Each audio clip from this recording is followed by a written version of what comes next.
ये है talks news network और आप देख रहे हैं पॉलिटॉक्स, राजनीति का कच्चा चिट्ठा। राजेंद्र राठौड़।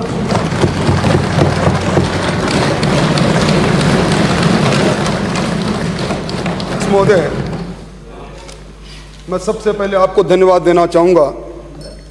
संविधान की 70वीं वर्षगांठ पर आपने इस गरिमापूर्ण सदन का विशेष सत्र आहूत किया। अध्यक्ष महोदय, राजस्थान और राजस्थान की विधानसभा इस देश में पहली विधानसभा है। 26 नवंबर को यानी 2 दिन पहले ही लोकसभा और राज्यसभा के संयुक्त सदन के अंदर उसमें एक विस्तृत चर्चा हुई थी, बड़ी गरिमापूर्ण चर्चा हुई थी। 70 वर्ष की इस आज़ादी में हमने जिस संविधान को अंगीकार किया, हमें जो संवैधानिक अधिकार मिले, जिन अधिकारों के लिए हमारे पूर्व नेताओं ने कुर्बानी दी, शहीदों की शहादत हुई, उस संविधान पर आज के समय में हमारे क्या कर्तव्य निहित है। अध्यक्ष महोदय, निश्चित तौर पर देश के प्रधानमंत्री जी को भी धन्यवाद देना चाहूँगा। उन्होंने परामर्श दिया, सारे देश की विधानसभाओं को एक एडवाइजरी जारी की और आपने इसको माना।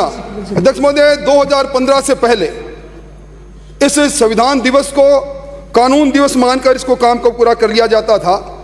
2015 में अध्यक्ष महोदय, जब देश बाबा साहब अम्बेडकर, मुझे अफसोस है संसदीय कार्य मंत्री जी, आपने अभी टिप्पणी की कि आज की चर्चा में ये बात नहीं होनी चाहिए, बाबा साहब ने ये किया, बाबा साहब ने वो किया। बाबा साहब ने इस देश के अंदर इस विश्व का सबसे बड़ा लिखित संविधान दिया। बाबा साहब के बारे में आपकी ये टिप्पणी जो आज रिकॉर्ड पर जाएगी, मैं समझता हूं कि आज इस गरिमापूर्ण इस समय को, इस गरिमापूर्ण इस बहस को आपने कलंकित करने का काम किया है। अध्यक्ष महोदय, गलत तरीके से इंटरप्रेट कर रहे हैं। जी, डिबेट करना है तो बंद करें, नहीं तो बैठे बैठे बोलना, ये परंपरा ठीक नहीं है। अपना पॉइंट रखें, अच्छा रखें, पर आप बैठे बैठे कमेंट नहीं करें, मेरा मानसिक निवेदन प्लीज। अध्यक्ष महोदय, मैं इसलिए कह रहा था 2015 से पहले जब कभी भी 26 नवंबर आया, कानून दिवस के रूप में एक औपचारिकता हुई और देश अब उस संविधान निर्माता भीमराव अंबेडकर की जब 125वीं जयंती मना रहा था, इस देश के प्रधानमंत्री जी ने यह पूरे देश को कहा कि शिल्पीकार को ट्रिब्यूट करने के लिए, शिल्पीकार को देश के आम आवाम से परिचित कराने के लिए हमें संविधान दिवस को मनाना चाहिए। और मैं समझता हूं कि 26 नवंबर का दिन, अध्यक्ष महोदय, इस देश की हजारों वर्ष की संस्कृति रही है, हमारी परंपराएं रही हैं, हमारी आस्थाएं रही है, और उन आस्थाओं में लोकतंत्र के प्रति जो हमारा मान और सम्मान है वो उसको आज के दिन प्रकट करने का दिन है। और मेरी मान्यता है अध्यक्ष महोदय कि संविधान के प्रति आज भी आम आदमी का विश्वास अडिग है, अटल है। हमारा लोकतंत्र जवान होता चला गया। संविधान के मान और सम्मान में का परचम यही नहीं, देश और विदेश में फहराता रहा। अध्यक्ष महोदय, मैं शायद आपको स्मरण होगा, जब देश संविधान की 60वीं वर्षगांठ मना रहा था, उस समय जब 2009 के अंदर गुजरात के अंदर एक संविधान यात्रा निकली, गुजरात के तत्कालीन मुख्यमंत्री नरेंद्र मोदी जी ने संविधान की पुस्तक को एक बड़े हाथी पर रखकर और उसके आगे पैदल चलकर इस यात्रा को करके संसदीय इतिहास में अनुकरणीय काम किया, संविधान का मान और सम्मान बढ़ाने का काम किया। और अध्यक्ष महोदय, आपने इस सत्र को आहूत किया। 3 दिन के नोटिस में आपने सत्र को आहूत किया, अपने विशेष अधिकारों का प्रयोग किया, वो भी संविधान प्रदत्त अधिकार है आपको, आर्टिकल 208 के अंदर जो आपको अधिकार है। और मैं तो आपको धन्यवाद देना चाहूंगा अध्यक्ष महोदय, मैं आपके चेहरे की पीड़ा की लकीरों को देख रहा था। इस बहस को जिस प्रकार संसदीय कार्य मंत्री जी ने प्रारंभ किया, पर मैं आपको धन्यवाद देना चाहूंगा। आज राजस्थान के 7.5 करोड़ लोगों को आपने इस बहस को प्रारंभ करके उन महापुरुषों को, संविधान निर्माण से पहले कितने लोगों ने त्याग दिया, कितने लोगों की शहादत रही, कितना बलिदान छुपा है, आप मैं समझता हूं उनसे एक तरह से इस सदन के माध्यम से उन सब चीजों से साक्षात्कार करने का आपने मौका दिया। अध्यक्ष महोदय, बहुत कम समय आता है। संसदीय कार्य मंत्री जी ने सही कहा, हम दलों से बंधे हैं, हमारी अलग अलग विचार हो सकती है, मैं और मेरा दल, तुम और तुम्हारा दल, ये भाव सदन में हमेशा प्रकट होते रहे हैं। पर अध्यक्ष महोदय, बहुत बिरले अवसर आते हैं जब मैं और तू नहीं हम की बात होती है। आज का ये अवसर हम का अवसर है। आज संविधान पर चर्चा कर रहे हैं, जिस संविधान की प्रतिबद्धता के साथ आम आवाम बंधा हुआ है। मैं समझता हूं ऐसे समय में इस बहस को प्रारंभ करते हुए मैं संसदीय कार्य मंत्री जी आपका बड़ा सम्मान करता हूं। आपने कैसी कैसी बातें कह डाली। आपने कहा कि राष्ट्रगान पर चर्चा हो रही है। आपने कहा संविधान का पुनर्लेखन धर्म के आधार पर हो रहा है। आपने उस आरक्षण की बात को उठा दिया जो संविधान प्रदत्त है, जिस आरक्षण को अक्षुण्ण रखने के लिए आप और हम कटिबद्ध हैं। मैं समझता हूं कि आप पंच ऑफ थॉट के नाम पर आपने ऐसी बात को यहां रख दी।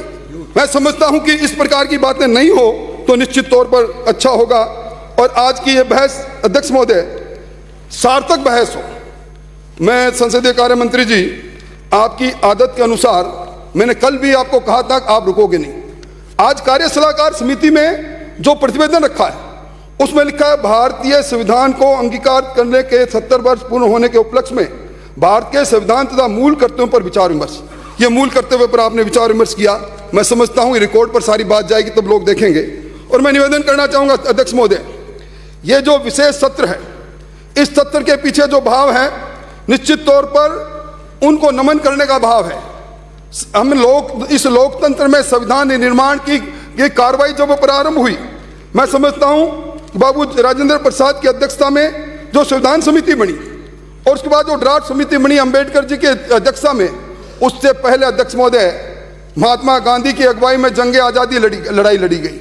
जंग आज़ादी के अंदर इस देश के अंदर मां भारती के पैरों से गुलामी की जंजीर काटने के लिए कितने नौजवानों ने फांसी का फंदा छुआ, कितने नौजवानों की ज्ञात और अज्ञात उन शहीदों की शहादत इस संविधान के अंदर एक तरह से श्रद्धांजलि के रूप में छुपी है।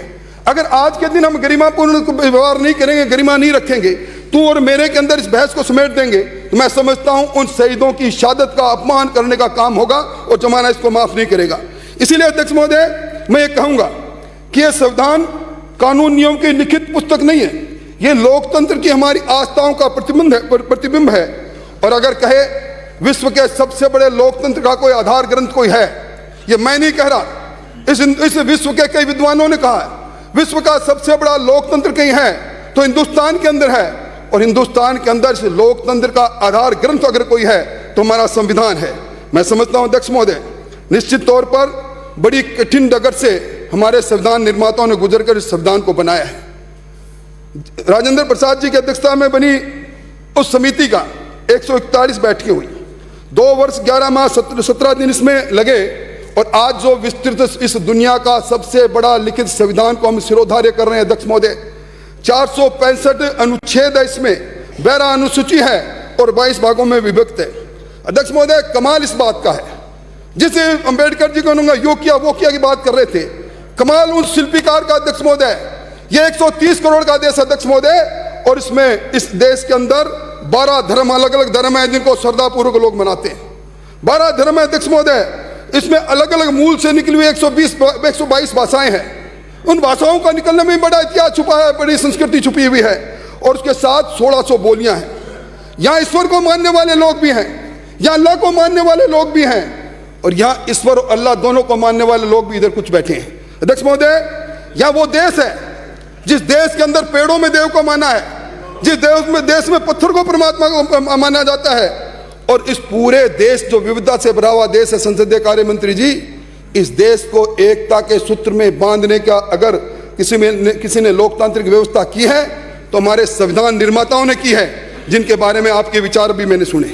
मैं निवेदन करना चाहता हूं अध्यक्ष महोदय, आज आवश्यकता इस बात की है, जो संवैधानिक शक्तियां हमें मिली है, जो मौलिक अधिकार हमें मिले हैं, और आपने अपने सिरमुख से फरमाया संवैधानिक मौलिक अधिकारों के साथ हमारा संवैधानिक कर्तव्य भी है, जिनका उल्लेख आर्टिकल 51A में किया गया है।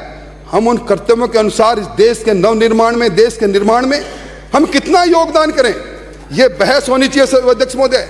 यह बहस यही नहीं, मेरी मान्यता है यह बहस यहां से निकले, राजस्थान की विधानसभा से निकले और राजस्थान के ग्राम सभा तक जाए।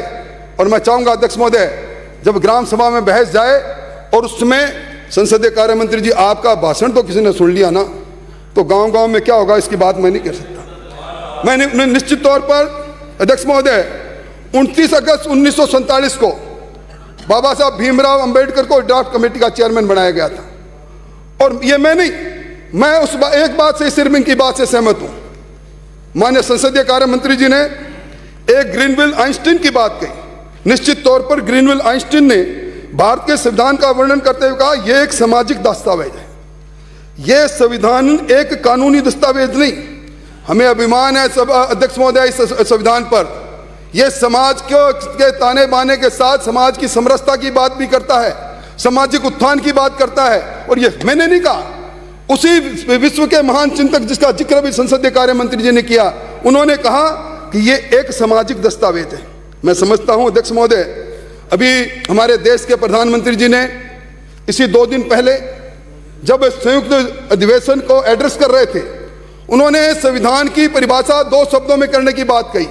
मैं उद्धृत करना चाहता हूं, उन्होंने संविधान की परिभाषा को सरल भाषा में कहा, संविधान की मूल धारणा है डिग्निटी फॉर इंडिया, हिंदुस्तान का सम्मान मान जो हमारे मन में है देश के प्रति, आपके मन में नहीं है, यूनिटी फॉर इंडिया। इन 2 बातों के आधार पर उन्होंने कहा यह संविधान की मूल आत्मा के अंदर अगर कोई भाव छिपा है तो हमारे देश का मान सम्मान, डिग्निटी और हमारे देश की यूनिटी। मैं समझता हूं अध्यक्ष महोदय, अभी आपने एक प्रीएम्बल्स की बात कही। निश्चित तौर पर हमारा संविधान जहां से प्रारंभ होता है उसको उद्देश्य का कहें या प्रीएम्बल्स कहें, उसके अंदर भी अध्यक्ष महोदय अगर संसदीय कार्य मंत्री जी उसको पढ़ लेते तो आज तू और मैं पर बात नहीं आती। आज बात ये इस बात पर नहीं आती कि किस ग्रंथ में क्या लिखा है, आज ये बात भी नहीं आती कि अब ऐसे रिजर्व बैंक का हास हो रहा है। दूसरी बात अनर्गल बात आज उठती नहीं। मैं आपके निवेदन करना चाहता हूं संसदीय कार्य मंत्री जी, ये जो प्रीएम्बल्स है हमारे संविधान का, गंभीर 23 बार तो इन्होंने संसदीय मंत्री को संबोधित कर दिया। अजी तो मैं ये कह रहा हूँ तो कुछ तो बोलो, कुछ तथ्य बोलो, ये नीति पे बोलो। ये उन्होंने इंगित करके बोल रहे हैं। माननीय सदस्य, उन्होंने जगह नहीं दी, प्लीज। 23 बार बोल चुके, 50 बार बोलेंगे, अभी जगह नहीं दी, प्लीज बैठे आप। 23 बार, प्लीज बैठे। 23 माननीय मंत्री जी बैठे प्लीज। 23 टाइम मंत्री जी बैठे, ही हैज नो डील्ड, इन्होंने जगह नहीं दी, बोल रहे हैं, प्लीज बैठे। समझे, ये भाषण दे रहे हैं का तरीका ये नहीं। मुझे ही बुला तो माननीय मंत्री जी प्लीज, प्लीज माननीय मंत्री जी बैठे please, he has no dealt, अपनी जगह नहीं अपने, प्लीज। अध्यक्ष महोदय, माननीय मदन जी आप क्या कर रहे हैं? आप उनसे क्या कंपटीशन कर रहे हैं? महोदय अजीब है आप उनसे कंपटीशन रुकते नहीं है, बोला प्लीज। अध्यक्ष महोदय, मैंने बार बार निश्चित तौर पर माननीय मंत्री जी का नाम उद्धृत किया है, ये मैं नहीं कह रहा। ये इस हिंदुस्तान के अंदर नहीं, राजस्थान का जर्रा जर्रा बोलेगा जब आपने जिस शिल्पीकार को ये वो ये कहा ना, और आपने इस बहस के माध्यम से जो बातें उठाई नहीं, इन्होंने ऐसी जगह पर पत्थर फेंका है सभा अध्यक्ष महोदय, राजस्थान का जर्रा जर्रा इनसे हिसाब मांगेगा, इसलिए मैं इनको पहले चेता रहा हूं। तो अध्यक्ष महोदय, मैं कह रहा था जो प्रीएम्बल्स की बात कही, जो संविधान का प्रथम वाक्य है, हम भारत के लोग, मैं नहीं, हम भारत के लोग, we the people of India, और उसके अंदर जिस तरह आपने कहा संपूर्ण प्रभुता संपन्न, यानी हमारा देश की प्रभुता पर कोई आंच नहीं आए, समाजवादी और पंथ निरपेक्ष सामाजिक न्याय की अवधारणा जो अभी कुछ दिन पहले ही हम देश के प्रधानमंत्री जी ने गरीबों को गरीब आरक्षण के माध्यम से दी, समाजवादी धर्मनिरपेक्ष लोकतांत्रिक गणराज्य, कि लोकतांत्रिक गणराज्य, ये 2 शब्द हमें सारी बातें कह देते हैं अध्यक्ष महोदय। और मैं समझता हूं इसीलिए तो ये बात चली कि संविधान के मूल धारणा में सबका साथ भी हो, सबका विकास भी हो और सबका विश्वास भी हो, ये तभी संविधान आगे चलेगा। और जब सामाजिक, आर्थिक और राजनीतिक न्याय, विचार, अभिव्यक्ति, विश्वास, धर्म और उपासना की स्वतंत्रता, प्रतिष्ठा और अवसर की समानता प्राप्त करना, यानी आज हम कह सकते हैं 70 वर्ष की इस आजादी की यात्रा के पश्चात संविधान की 70वीं वर्षगांठ पर हम कह सकते हैं किसी भी दल की सरकारें नहीं हो इस देश के अंदर, किसी भी दल की सरकारें नहीं हो इस राजस्थान के अंदर, पर हमारे संवैधानिक मूल्य अक्षुण्ण रहे। हम सब लोगों ने मिलकर यह जिस प्रकार की संरचना, जिस प्रकार का मूल उद्देश्य के प्रीएम्बल्स के माध्यम से हमारे संविधान निर्माताओं ने दिया। मैं किसी एक दल की बात नहीं कर रहा, हमने 4 कदम आगे बढ़ने की बात कही। गिलास आधा खाली है, गिलास आधा भरा हुआ है। यह सकारात्मक दृष्टिकोण से मैं कह सकता हूं कि इन वर्षों के अंदर हमारा संविधान आगे बढ़ा, हमारा लोकतंत्र आगे बढ़ा और संविधान के प्रति लोगों की मान्यता आगे बढ़ी। इसीलिए अध्यक्ष महोदय, मैं निवेदन करना चाहूंगा कि ये दोनों शब्द हमें गौरवता प्रदान करते हैं। और अध्यक्ष महोदय, इस सिद्धांत को आत्मसात करने के लिए, इस प्रियम्बल्स के को आत्मसात करने के लिए, इससे पहले भी कुर्बानी का दौर चला और इसके बाद भी कुर्बानी का दौर चला अध्यक्ष महोदय। और इसीलिए हमारे इस लोकतंत्र को, हमारी इस डेमोक्रेसी को लिबरल डेमोक्रेसी कहेगी। उदारवादी लोकतंत्र हमारा आधार है।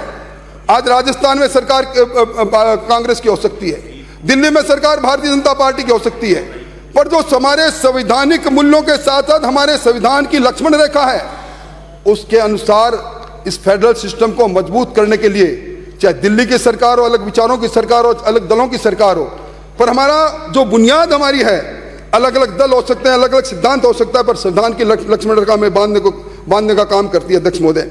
अध्यक्ष महोदय, देश आज़ाद हो गया। आज़ादी के बाद हमने देखा, इस अखंड भारत को टूटते हुए भी देखा।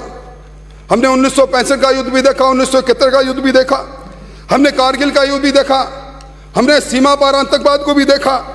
और मैं समझता हूं कि आज इन सब की व्याख्या करें, इस लोकतंत्र को अक्षुण्ण रखने के लिए आज़ादी से पहले और आज़ादी के बाद जिन लोगों ने बलिदान किया, आज का दिन उन्हें स्मरण करने का दिन है, उन्हें नमन करने का दिन है अध्यक्ष महोदय।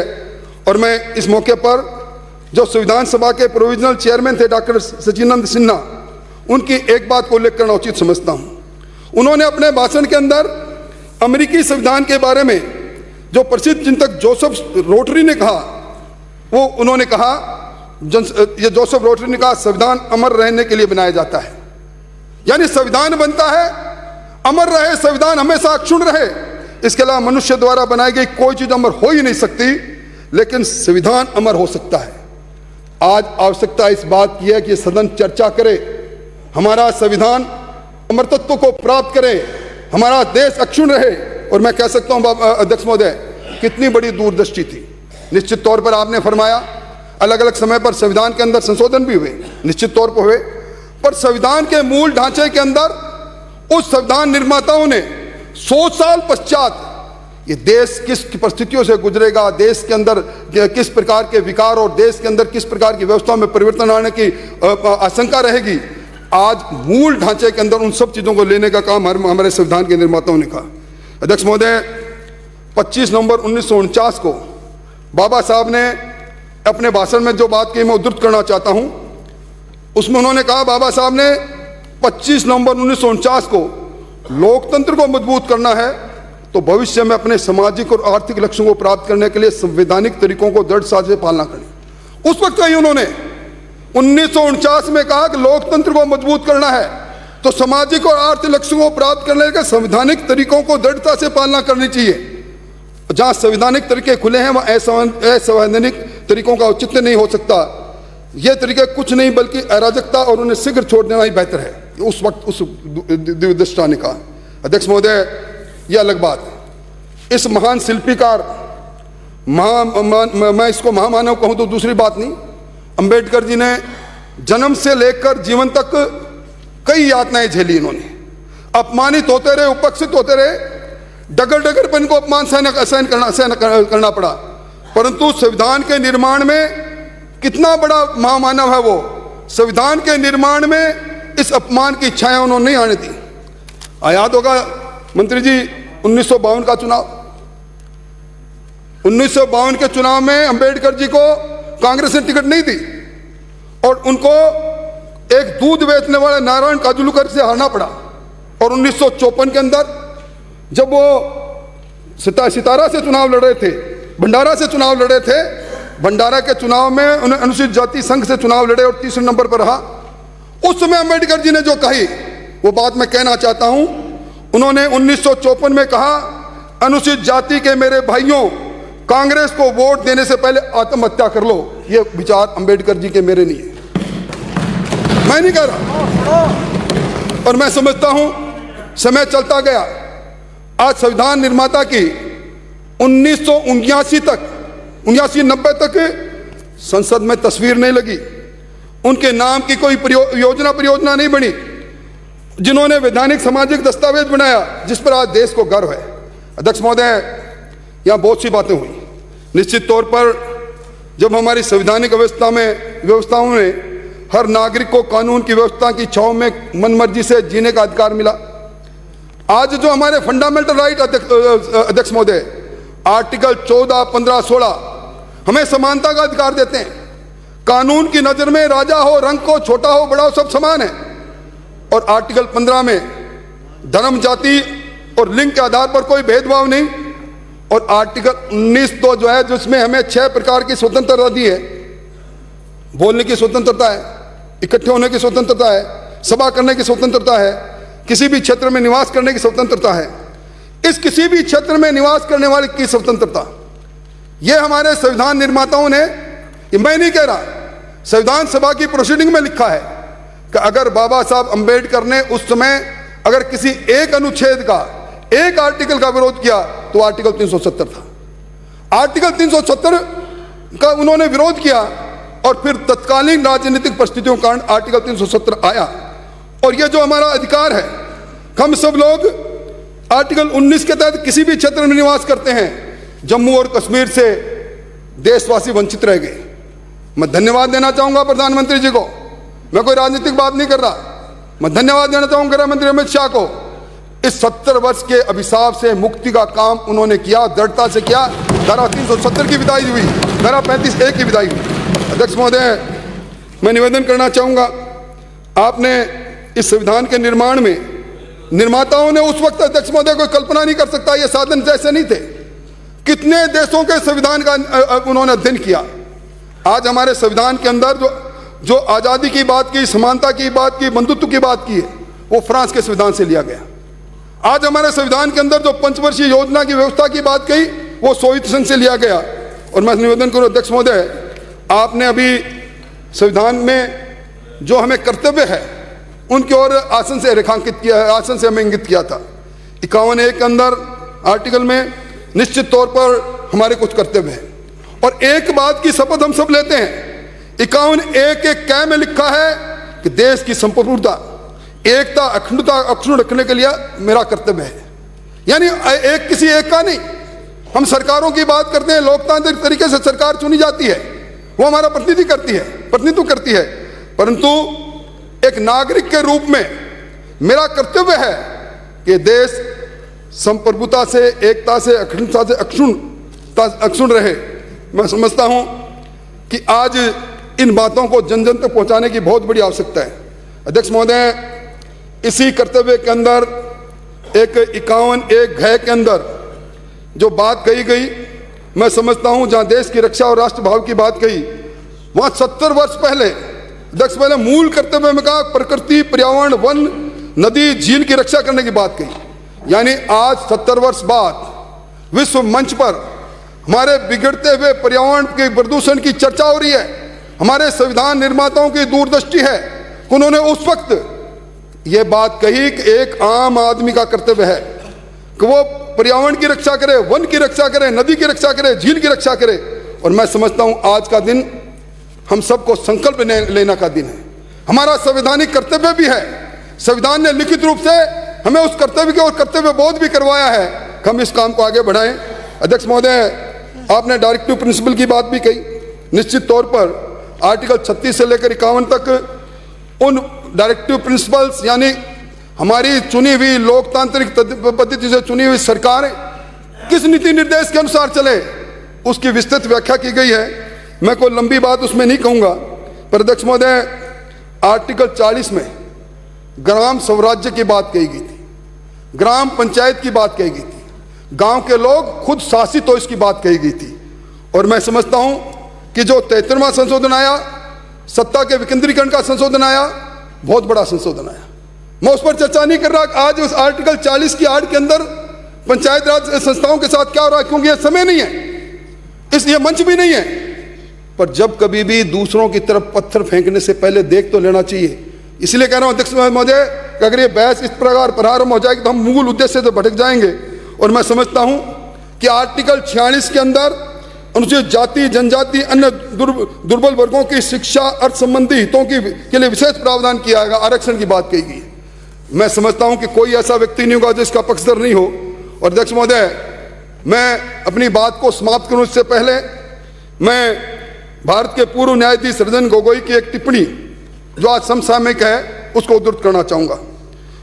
रंजन गोगोई जो भारत के मुख्य न्यायाधीश हैं, उन्होंने एक प्रकरण के अंदर टिप्पणी की। पहले संविधान की आलोचना हुई, इसे बहुत लंबा और कठिन बताया गया, परंतु हमारे लिए गर्व का विषय है 7 दशक से हमारा संविधान लगातार मजबूत हुआ है। ये मैं नहीं कह रहा, देश के पूर्व मुख्य न्यायाधीश ने देश के सर्वोच्च न्यायालय में कहा, और ये कहा न्याय, स्वतंत्रता, समानता और भाईचारा हमारे संविधान के आदर्श है।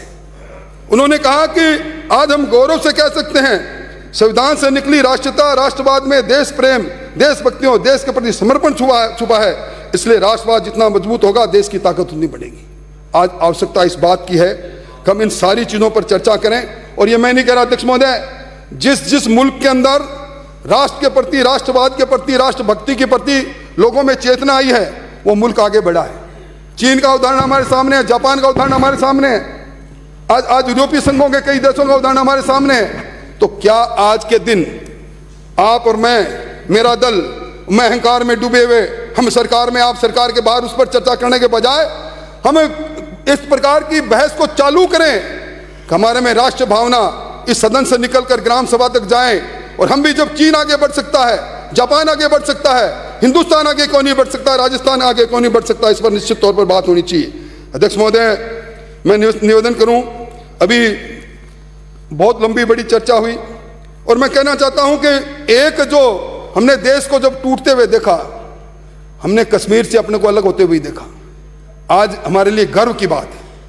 यह सदन क्यों नहीं इस बात के लिए देश की सरकार को धन्यवाद दे कि जो 70 दशक पुरानी जो कश्मीर की समस्या नासूर बन गई थी, 7 दशकों के पाप का अंत इसी 5 अगस्त 2019 को हुआ।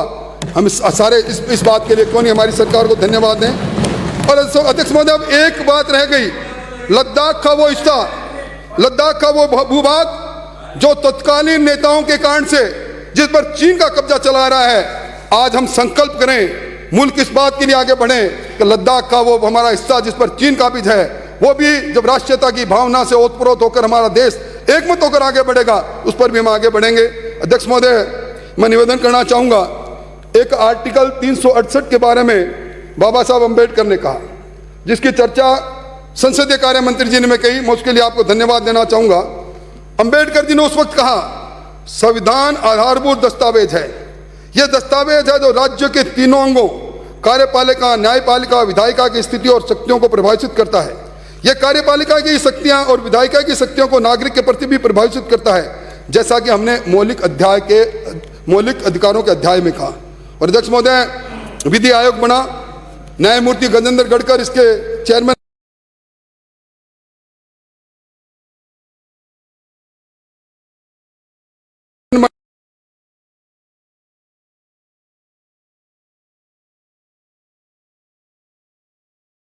वहां सर्वोच्चता का दावा कल संविधान द्वारा ही कानूनी रूप से किया जा सकता है।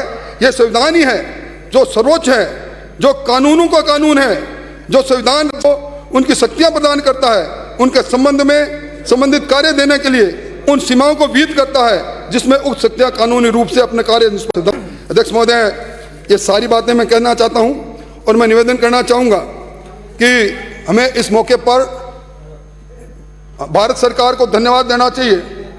अंबेडकर जी को जो सम्मान दिया, 1990 के अंदर एनडीए की सरकार ने मरणोपरांत भारत रत्न दिया, 1952 में मिल जाना चाहिए था इस शिल्पकार को।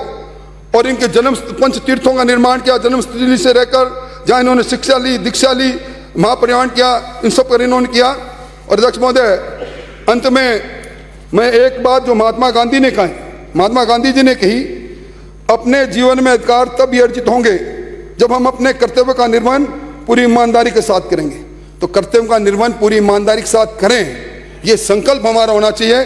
और मैं चाहता हूं अध्यक्ष महोदय, ये सार्थक बहस जिसमें राष्ट्रवाद की धारा निकले, हमारे संवैधानिक कर्तव्य के लिए राजस्थान के आम आवाम को प्रेरित करें। और आज की ये बहस, जिसकी बहस का मुख्य बिंदु रहे किस प्रकार हम सामाजिक दायित्व का निर्वहन करते हुए इस देश के अंदर एक नागरिक के रूप में जो हमारे संविधान पर कर्तव्य है, उन कर्तव्य पर आगे बढ़ते हुए देश को मजबूत करें। आपने मुझे समय दिया, इसके लिए बहुत बहुत धन्यवाद।